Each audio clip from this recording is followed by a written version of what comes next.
من لا توێشی گەڕامەوە یەکسەر لێرانە باغم دانا دەستم بە فەلاعەتی کردووە بەس قەت وەک ئەو ساڵ نە ئاومان هەندەکەم بووە و نە بەرازش ئەو هاتە تەوڕی کردێ لەنا ئێستا حیساب بکە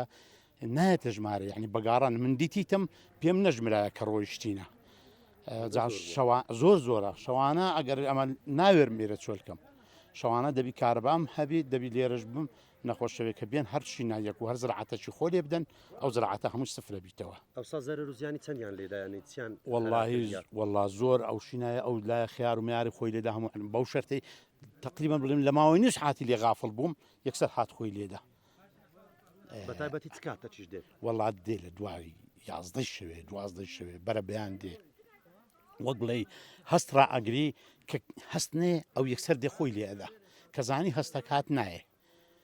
باشە ڕێگە چارە چ بووە چتان کرد والله ڕێگە چارە هیچمان پێ ناکرێت لەبەرەوەی تازش باسم کرد حکوومەت پێ ناخۆشە کە بیان کوژین کە بشی کوژی دوو مشکلەی زۆر گەورەت هەیە یەک بۆنی دێ هەموو گوندی ئزعاجەکە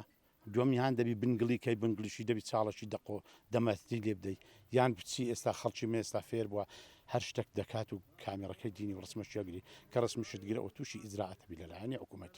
حکوومەتیش هیچ بەرنامە و پلانەچی نییە لۆ گوندەکەین و فەلاعەکە